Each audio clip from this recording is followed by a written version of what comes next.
Hi everybody. Today I'm going to talk about the Constitution of the United States. But I'm going to talk about certain parts of the Constitution of the United States about how COPA is unconstitutional.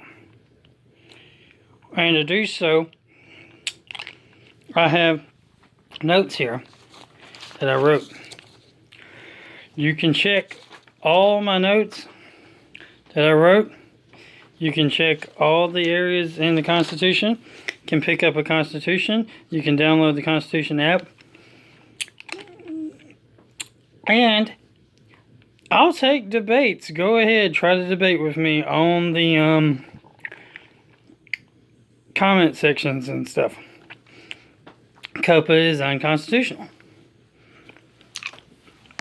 And I decided that since COPA's got lawyers and politicians and whatnot that are all dressed up in suits, that I would come at you in the video with a suit too, to show that I'm in an official lawyer capacity as a citizen lawyer.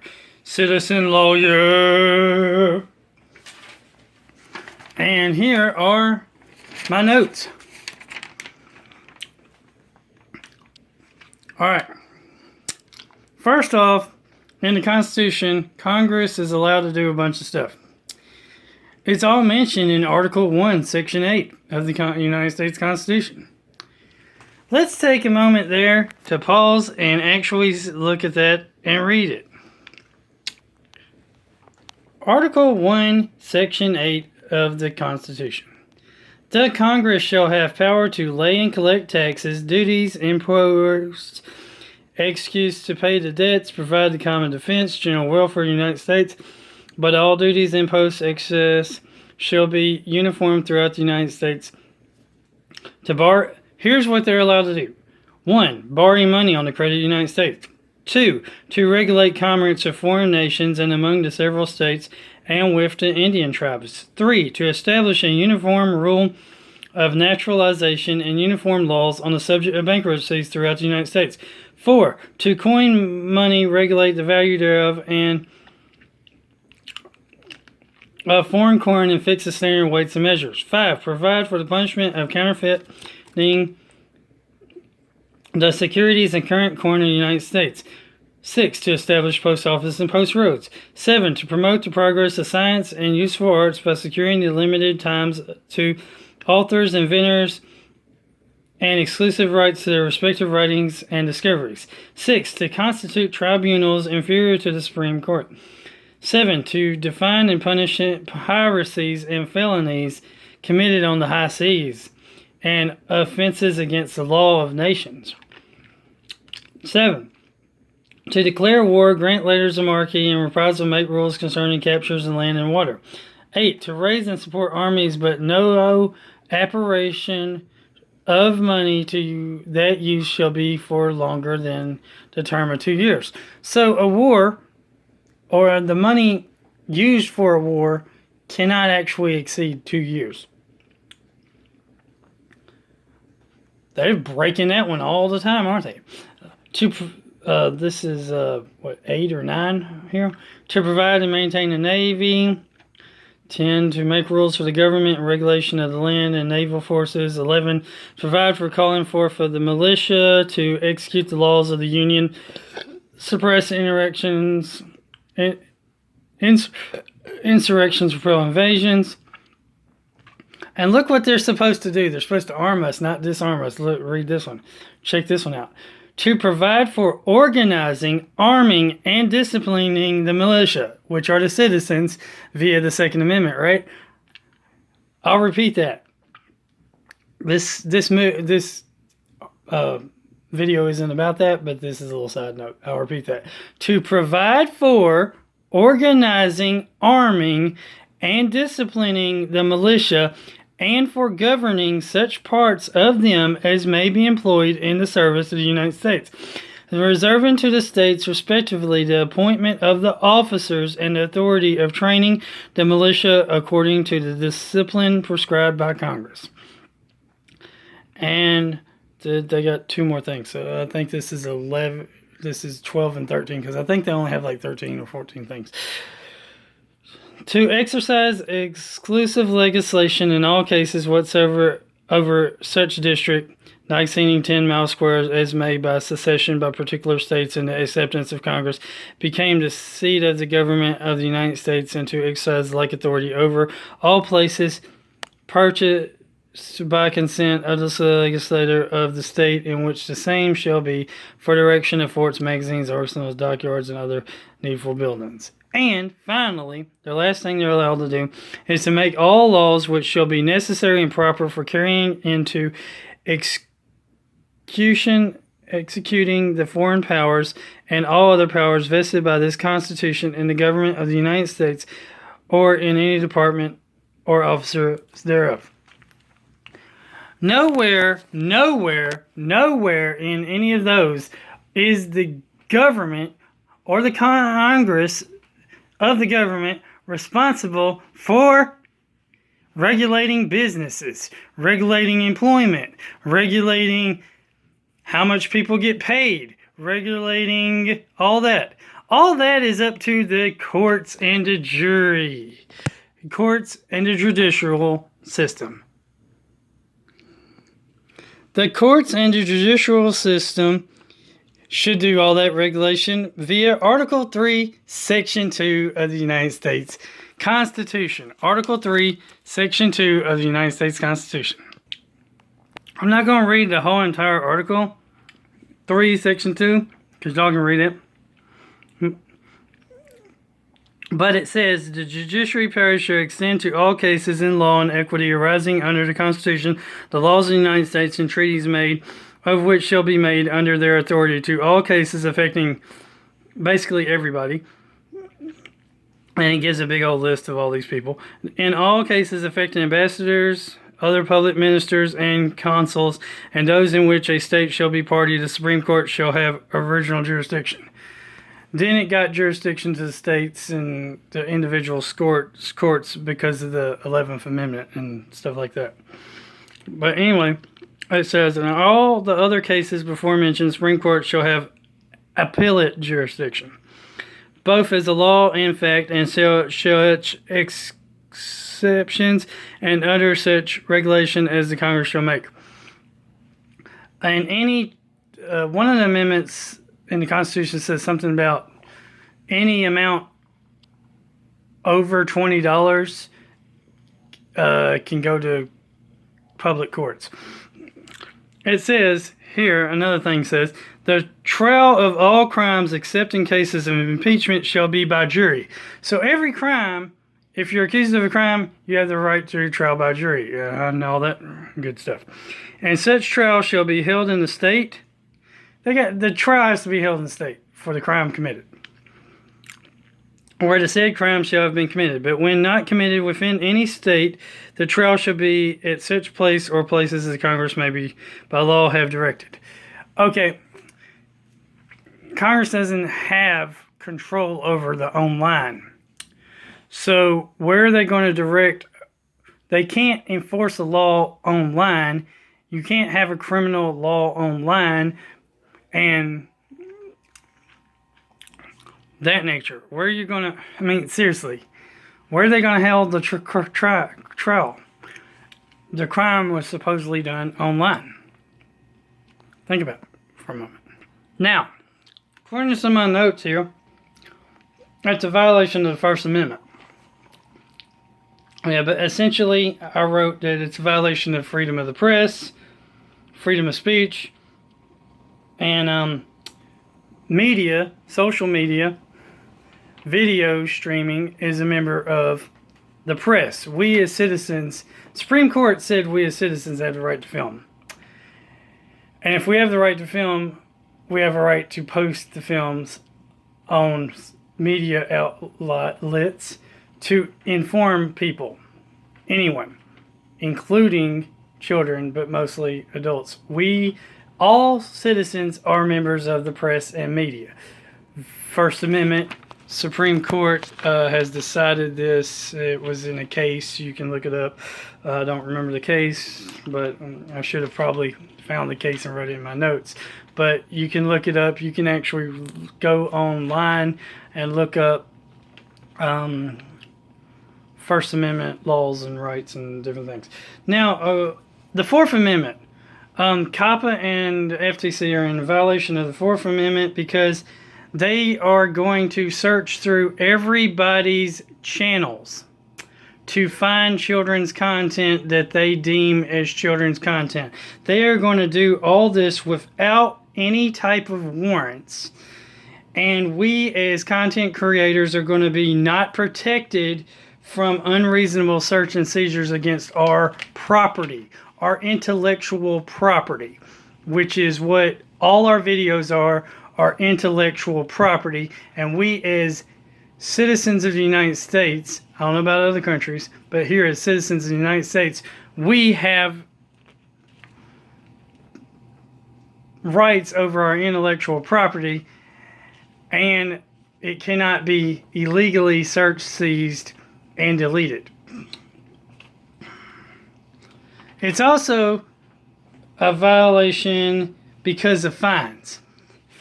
Fines, according to, well, the Sixth Amendment also gives us trial by jury. I already went over that. The Eighth Amendment gives it us where you can't have excessive bail or excessive fines. A $42,000, $42,000+ fine seems very, very, very excessive to me. It seems like extortion.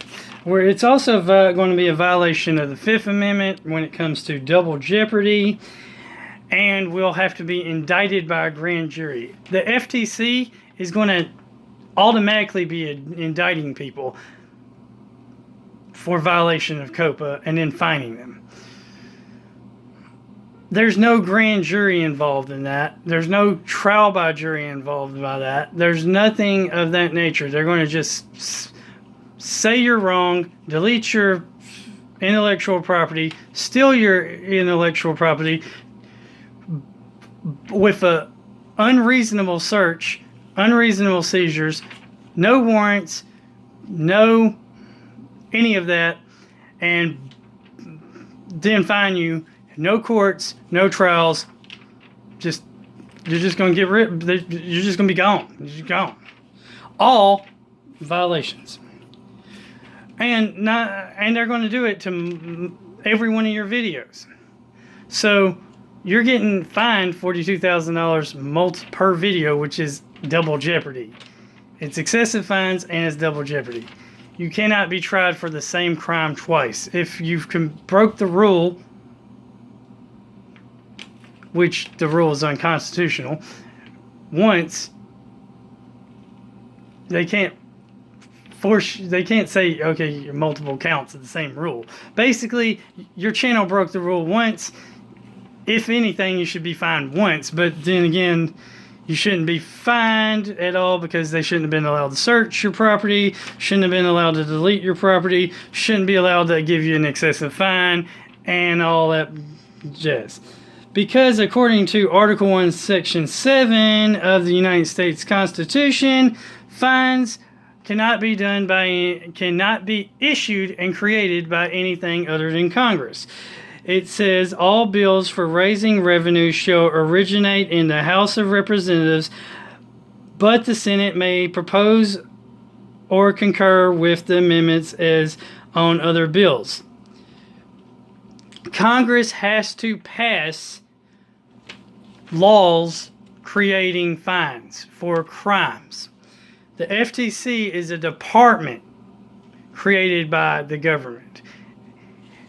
An unconstitutional department created by the government, and the FTC by themselves are not allowed to issue fines because they are not Congress. Congress must vote upon fines to create revenue. Article 1, Section 7 of the Constitution of the United States. Congress has to vote on how to raise revenue, which makes the IRS actually unconstitutional because of the 14th, I think it was the 14th Amendment that, not the 14th Amendment, the amendment that allows the income tax. I think that's the 16th Amendment or something. Well, Congress has to create a law for it. They created a law for it And it says they have to collect and levy taxes. Congress has to collect and levy taxes, not IRS agents. When was the last time your local congressman actually showed up at your door to collect the taxes you owe? Never. Thus, who shows up? No one. Matter of fact, they actually take it out of your paycheck. Or they make you file taxes. They're supposed to come and collect the taxes. Collect and levy taxes. You can't collect and levy taxes if you're not doing it personally. We went over the 6th Amendment. We went over the 8th Amendment. The 9th and 10th Amendment kind of go together. It's a violation of the 10th Amendment because, if anything, this should be a states' rights issue, not a federal rights issue, because the federal government has no jurisdiction over the online acts. And this should be an issue of every individual state, from state to state, when it regards when it regards corporations, businesses, social media, from state to state. Every state should be allowed to decide their own rules about that. And then the 9th Amendment, it's a violation of it because the citizens have the right to do anything that's not specifically mentioned in the Constitution that the government has the right to do, and is not specifically mentioned in their state's constitution that the government's allowed to do. So if the government doesn't grant them the right, they have the right anyway. 9th Amendment. And then it is a violation of the 14th Amendment, Section 1 of the 14th Amendment, which states that you are born a citizen. When you are born a citizen of the United States of America. Citizens are created at birth, and as such, they're entitled to all the rights as a citizen. COPA, which is the Children Online Protection Act, is a violation of the children's rights as a citizen.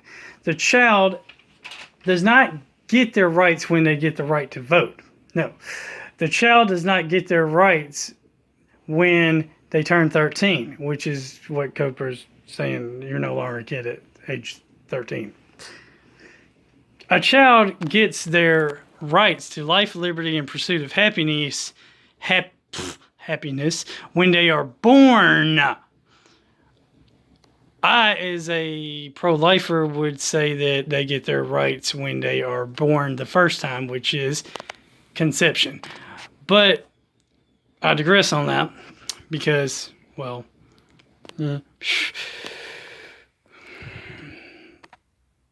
there are people who would disagree with that. And I'm just going to say they get their rights when they're born. What rights do they get? The rights that are in the Constitution of freedom of speech, freedom of the press, the same rights that everybody has, essentially. Now, the parents have the rights over those children because they were personally responsible for those children until they became legally responsible for themselves, which is age 18, and in some cases lower than that. So, who are responsible? Parents are responsible, not government. So, is COPA unconstitutional? You decide.